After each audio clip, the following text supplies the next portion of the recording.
Rapport de demande d'affectation matérielle. Ce rapport, il est dans la rubrique kit matériel de chantier, avec les quelques autres là. Lui, il va participer à faciliter la gestion et le dispatching de matériel et d'outillage sur les chantiers, au sein même d'une agence travaux ou alors d'une direction régionale ou d'une entité quelconque.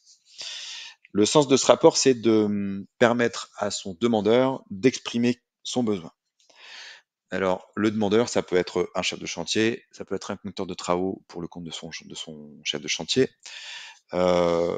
Ces deux demandeurs, ils peuvent s'adresser à un service matériel de leur entité, ils peuvent s'adresser à un service de dispatching de leur entité. Voilà. Habituellement, donc, cette demande d'affectation de matériel, elle se fait par téléphone. Voilà, donc ça marche bien le téléphone. Voilà, quand comment dire, quand l'interlocuteur est disponible et a bien tout noté et a bien compris, ça marche bien. Mais des fois, il y a des trous dans la raquette. Par exemple, c'est pas très agréable hein, pour un chef de chantier de commander, l'exemple est là, une mini pelle 5 tonnes avec 3 accessoires, codé de 50, codé de curage et BRH, à 8h30 le 6 mai par exemple, et de se retrouver avec une mini pelle qui soit arrive le 7, ou alors qui arrive le 6, mais sans BRH. Et pas de bol, ce jour-là, eh ben, on doit démolir la chaussée. C'est par ça qu'on commence et on n'a pas le BRH, donc c'est toute l'équipe qui est arrêtée, juste parce que l'information d'avoir le BRH n'est pas passée jusqu'au livreur de l'engin.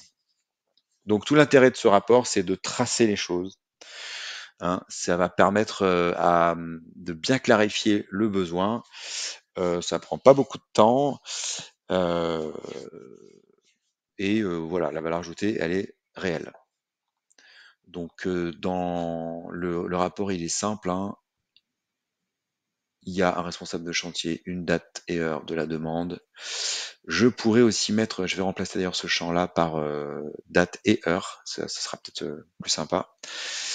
On décrit son besoin en matériel ou en outillage avec les compléments d'information. L'adresse de livraison, ça c'est très précieux aussi, puisque comme l'adresse est géolocalisée, c'est très précis, le livreur, lui, il pourra pas se tromper sur la livraison, parce que ça c'est pareil, c'est le genre de truc qui arrive régulièrement.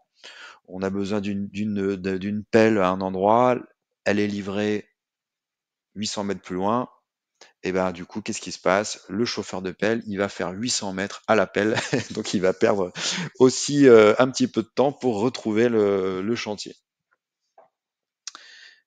Voilà.